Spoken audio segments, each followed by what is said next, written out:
Lake ఉంటే ఈ lake దగ్గర అయితే ఆగాం. ఇప్పుడే సన్ రైజ్ అయితే అయింది. ఇక్కడ మీకు చూపిస్తా చూడండి ఎలా ఉందో. వంట కార్యక్రమం అయితే మొదలైంది. కార్ ఆపేసి వంటలు కట్టి కర్ణాటకలోకి అయితే ఎంటర్ అయిపోయాం. ప్రజెంట్ అయితే బెల్గాంకి ఒక 100 to 150 కిలోమీటర్స్ దూరంలో. హాయ్ ఫ్రెండ్స్ అండ్ సబ్స్క్రైబర్స్, ఈ న్యూ ఇయర్కి మేము గోవా అయితే వెళ్తున్నాం. గోవా అలాగే గోకర్ణ కూడా వెళ్తున్నాం. లాస్ట్ వీడియో బ్లాగ్లో కూడా నేను మీకు చెప్పడం జరిగింది. అలాగే బ్యాగ్ ఒకటి పడిపోతే మేము వెహికల్ చేసి బ్యాగ్ కూడా ఇవ్వడం జరిగింది. ఇప్పుడైతే గోవా మనం షార్ట్ కట్లో తొందరగా ఎలా రీచ్ అవ్వాలనేది అయితే కనుక ఈ వీడియో కంప్లీట్గా అయితే ఎక్స్ప్లోర్ చేసి చూపించబోతున్నాను. వీడియోని ప్రతి ఒక్కరు చివరి వరకు చూడండి. Let's go to the video. Vijayawada నుంచి మా గోకర్ణ ట్రిప్ అయితే స్టార్ట్ అవుతుంది. కార్ అయితే అదే మేము వెళ్ళే కార్ అయితే. ట్రాఫిక్ అయితే చాలా ఎక్కువగా ఉంది. ఇంకో ఫ్రెండ్ అయితే రావాలి. తను వచ్చిన తర్వాత అయితే కనుక ట్రిప్ అయితే స్టార్ట్ అవుతుంది. అదిగోండి మా వెహికల్. కార్ అయితే ఫుల్లీ ప్యాక్డ్ అనమాట. మొత్తం అన్ని డిస్పోజల్ కానీ ఎవ్రీథింగ్ అన్నీ కూడా ఇందులో వేసేసుకుని ప్రజెంట్ అయితే స్టార్ట్ అవడానికి అయితే రెడీగా ఉన్నాం.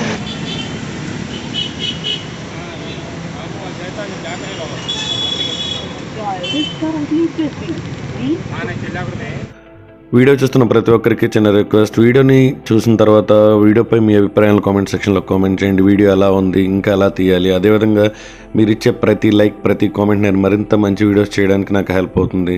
అలాగే వీడియో చూస్తున్న ప్రతి ఒక్కరికి మరొక చిన్న రిక్వెస్ట్ ఏంటంటే, చాలామంది వీడియో చూస్తున్నారు కానీ సబ్స్క్రైబ్ అయితే చేయట్లేదు.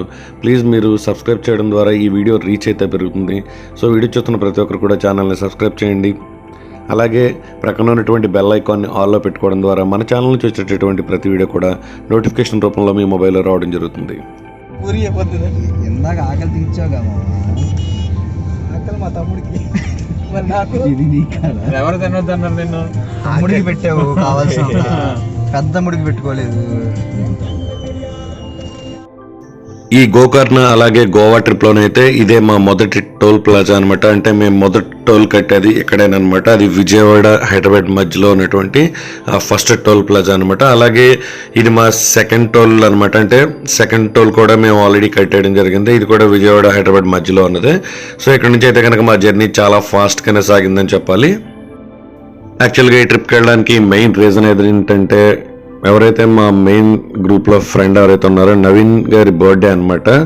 ఎవ్రీ ఇయర్ తనకి తన బర్త్డే సెలబ్రేషన్స్ ఎప్పుడు గోవాలో చేసుకోవడం అనేది తనకి లాస్ట్ 6-7 ఇయర్స్గా అలవాటుగా వస్తుంది. సో అందుకనే అందరం కలిపి తన బర్త్డే సెలబ్రేషన్స్ కోసం అయితే గోవా అయితే వెళ్తున్నాం. సో గోవా వెళ్ళడంతో పాటు గోవాలో ఉన్నటువంటి రకరకాల బీచ్లు, అక్కడ ఉన్నటువంటి కల్చర్ మొత్తం అంతా కూడా నేను మీకు క్లియర్గా ఎక్స్ప్లెయిన్ చేసి చూపించడం జరుగుతుంది. అలాగే గోకర్ణలో ఉన్నటువంటి అన్ఎక్స్ప్లోర్డ్ బీచెస్ గురించి, గోకర్ణలో ఉన్న టూరిస్ట్ ప్లేసెస్ గురించి కూడా నేను క్లియర్గా ఎక్స్ప్లోర్ చేసి చూపించడం జరుగుతుంది. అలాగే హైదరాబాద్ రీచ్ అవ్వగానే అక్కడ ఉన్నటువంటి మా బావగారు అయితే కనుక మా కోసం ఫుడ్ ప్యాకెట్స్ అయితే తీసుకొచ్చారు. రెస్టారెంట్ నుంచి అయితే ఫుడ్ అయితే తీసుకొచ్చారు. ఎందుకంటే మేము ఆల్రెడీ ట్రావెల్ స్టార్ట్ అయిపోయాం కాబట్టి మా కోసం అయితే వాళ్ళంతా ఫుడ్ తీసుకొచ్చి ఇచ్చారనమాట. సో బాగా వాళ్ళందరికీ వీడియోలోంచే చెప్తున్నాను థ్యాంక్స్ అనమాట. అయితే ఇక్కడ నుంచి మేము హైదరాబాద్ సిటీ అవుట్కట్స్కి వెళ్ళిపోయిన తర్వాత కొంచెం ఖాళీ ప్లేస్ చూసుకుని అక్కడ డిన్నర్ ఫినిష్ చేసుకుని మళ్ళీ మా జర్నీ స్టార్ట్ చేద్దామని అయితే ప్లాన్ చేసుకున్నాం అనమాట. సో వాళ్ళందరూ వచ్చిన తర్వాత అయితే సరదాగా గ్రూప్ సెల్ఫీస్ అయితే తీసుకున్నారు. గ్రూప్ సెల్ఫీస్ తీసుకున్న తర్వాత మేము మళ్ళీ మా జర్నీ అయితే ఇక్కడ హైదరాబాద్ నుంచి అయితే కనుక స్టార్ట్ చేసేసాం. హైదరాబాద్ నుంచి స్టార్ట్ చేసిన తర్వాత నార్మల్ రోడ్ నుంచి మేము ఓవరాల్ అవుటర్ రింగ్ రోడ్ అయితే తీసుకుని అవుటర్ రింగ్ రోడ్ ద్వారా అక్కడ నుంచి యాదగిరి నుంచి హుబ్లీ టు గోవా మా టూర్ ప్లాన్ అనమాట. ఇదంతా కూడా నేను మీకు పక్కన స్క్రీన్ వేసి స్క్రీన్లో కూడా నేను చాలా క్లియర్గా చూపించడం జరుగుతుంది. ప్రక్కన మ్యాప్ అయితే డిస్ప్లే చేశాను, ఒకసారి అయితే చూడండి. Vijayawada to Hyderabad to Yadagiri to Hubli to Goa అయిపోయిన తర్వాత నార్త్ కర్ణాటకలో ఉన్నటువంటి బీచెస్ అనమాట. ఏదైతే గోకర్ణ సరౌండింగ్ ఏరియాస్ ఉన్నాయో ఆ ఏరియాలో ఉన్న బీచెస్ అన్ని కూడా కవర్ చేస్తాం. ఓవరాల్ అవుటర్ రింగ్ రోడ్లోంచి బయటకు వచ్చేసిన తర్వాత హైదరాబాద్ సరౌండింగ్స్లో ఉన్న ఒక ప్రశాంతమైన ఏరియాలోనైతే కనుక కార్ ఆపిన తర్వాత, ఇంకా ఎవరు కూడా డిన్నర్ చేయలేదు కాబట్టి ఆ ఏరియాలో మేము నీట్గా కార్ ఆపుకుని, ఏదైతే మా ఫ్రెండ్స్ ఎవరైతే హైదరాబాద్లో మాకు డిన్నర్ తీసుకొచ్చి ఇచ్చారో ఆ డిన్నర్ని అయితే అందరం కూర్చుని ప్రశాంతంగా డిన్నర్ చేసేసిన తర్వాత మళ్ళీ మా జర్నీని అయితే మేము స్టార్ట్ చేద్దామని అయితే ఇక్కడ చిన్న బ్రేక్ అంటే ఒక 10 to 15 minutes అయితే డిన్నర్ చేసేసిన తర్వాత అందరూ రిలాక్స్ అయిన తర్వాత ఇక్కడ నుంచి మళ్ళీ యాదగిరి మీదుగా హుబ్లీ అయితే చేరుకోవాలని చెప్పి మేము మా ఫస్ట్ టార్గెట్గా పెట్టుకున్నాం. సో ఇక్కడ మేము బార్డర్లో ఎవ్రీ టైం మా వాళ్ళు ఎప్పుడు వెళ్ళినా కానీ ఇక్కడ బార్డర్ మీకు ఫ్రంట్ కనపడుతుంది చూడండి, ఆ గేట్స్ రెడ్ కలర్ గేట్స్, ఇక్కడ ఎప్పుడు ఆపేసి ఎంతో కొంత ఫీజు అయితే అమౌంట్ అయితే కట్టించుకుంటారంట. సో ఈసారి అయితే కనుక లక్కీగా బార్డర్లోనైతే ఎవరో చెక్కింగ్స్ అయితే వెహికల్స్ని అయితే ఆపలేదు. అలాగే ఇక్కడ నుంచి గోవాలోకి వెళ్ళేటప్పుడు వరకు కర్ణాటకలో 4-5 టైమ్స్ వరకు కూడా పోలీసులు ఆపుతారు, జాగ్రత్తగా డ్రైవ్ చేయండి అని చెప్పి ఇంతకుముందు వెళ్ళిన నవీన్ అలాగే జావీర్ గారు వాళ్ళందరూ చెప్పారు. బట్ లక్కీ ఏంటంటే వెళ్ళేటప్పుడు అయితే కనుక ఎవరూ ఆపలేదు. సో మార్నింగ్ అయితే కనుక మేము ఒక లేక్ దగ్గరికి వెళ్ళాం. సో అయితే మేము కర్ణాటకలోకి అయితే ఎంటర్ అయిపోయాం. ప్రజెంట్ అయితే బెల్గాంకి ఒక 100-150 కిలోమీటర్స్ దూరంలో ఉన్నాం. ఇక్కడ సరదాగా ఒక లేక్ ఉంటే ఈ లేక్ దగ్గర అయితే ఆగాం. ఇప్పుడే సన్ రైజ్ అయితే అయింది. ఇక్కడ మీకు చూపిస్తా చూడండి ఎలా ఉందో. ఇప్పుడే సన్ రైజ్ అయితే అయింది. సో ఈ లేక్ అయితే కనుక చాలా బాగుంది. ఈ లేక్ నేమ్ అయితే తెలీదు, బట్ కింద డిస్క్రిప్షన్లోనైతే ఈ లేక్ నేమ్ అయితే కనుక మెన్షన్ చేయడానికి ట్రై చేస్తాను. సూపర్ ఉంది.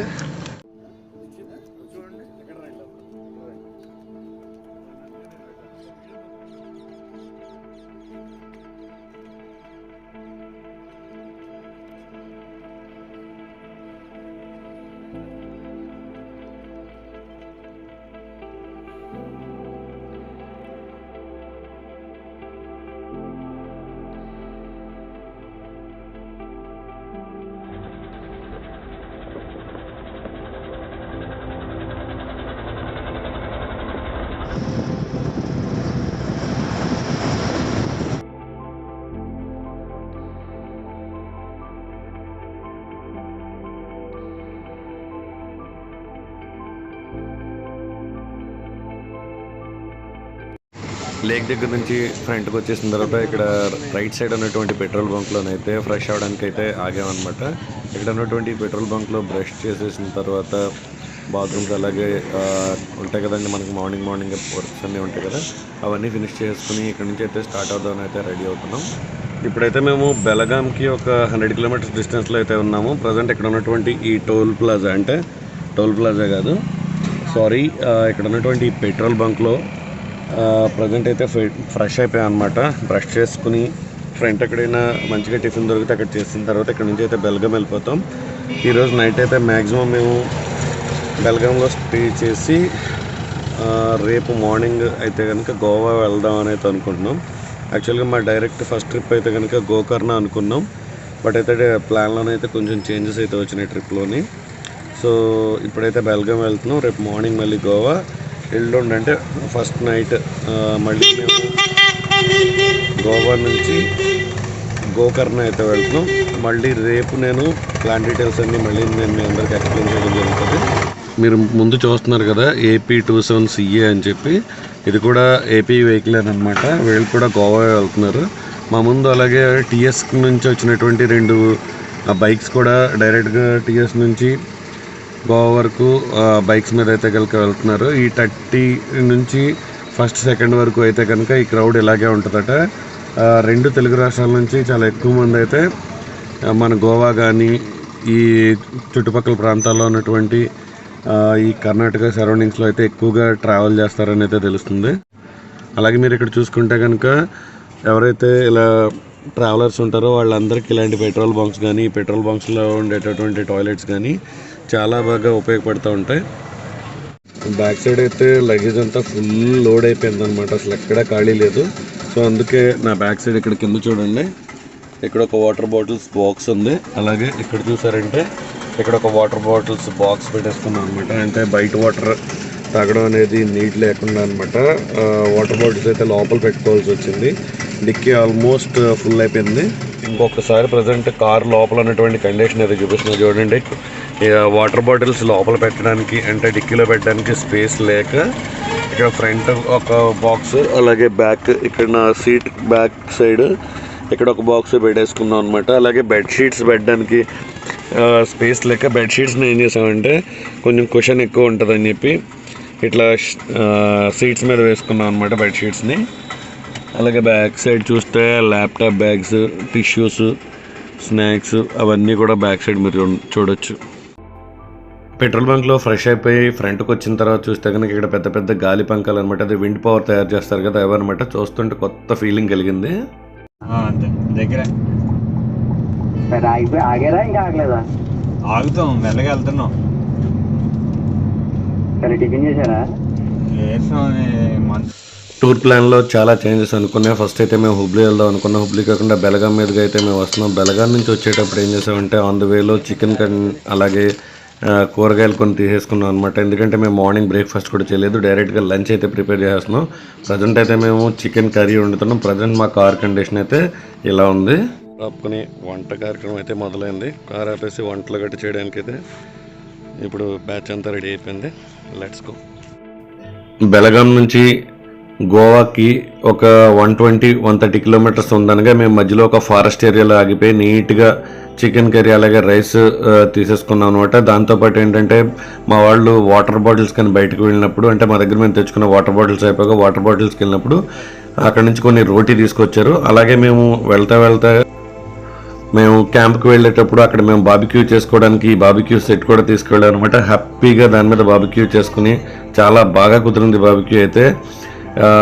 మేము రెస్టారెంట్ స్టైల్లో ఎలా అయితే ఉంటుందో అంత నీట్గా కుదిరింది. బొగ్గుల మీద దాన్ని చేసుకోవడం వల్ల ఆ ఫ్లేవర్ అనేది అయితే కనుక చాలా క్లియర్గా తెలుస్తుంది అనమాట.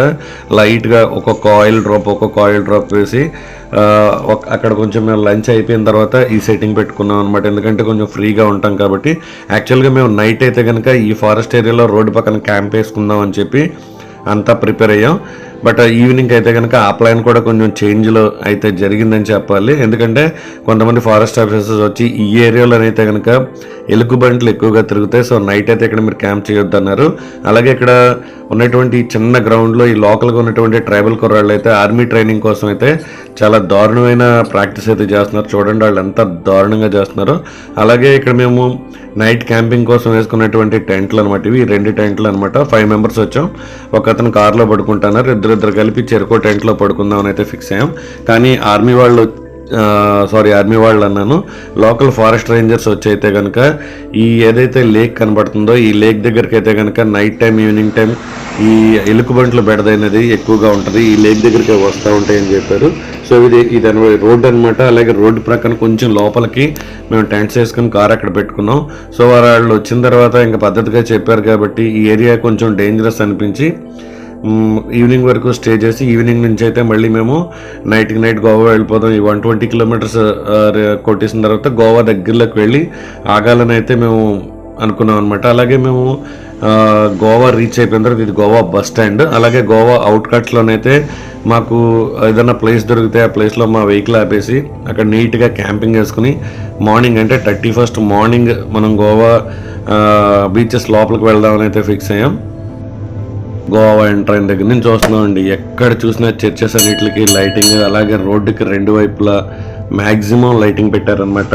గోవా ఎంటర్ అయిన దగ్గర నుంచి దగ్గరగా ఈ గోవా సిటీ మేము ఇప్పుడు 20 కిలోమీటర్స్ వచ్చాం కార్లో. అంటే మాకు మంచి ప్లేస్ దొరికితే ఆ ప్లేస్లో క్యాంప్ వేసుకుందామని. అసలు ఆ క్యాంప్ వేసుకున్న విషయం మర్చిపోయాం మేము. ఎందుకంటే వచ్చిన తర్వాత నైట్ అయితే కనుక లోకల్గా ఉన్నటువంటి ఒక చిన్న రెస్టారెంట్లో కొంచెం భోజనం చేసేసాం. అలాగే ఇక్కడ ఉన్నటువంటి పెట్రోల్ బంక్లో నైట్ క్యాంప్ వేసుకుని ఇక్కడ పడుకున్నాం అనమాట. నెక్స్ట్ వీడియో బ్లాగ్లో గోవా బీచెస్, గోవా అందాలను అయితే చూపిస్తాను.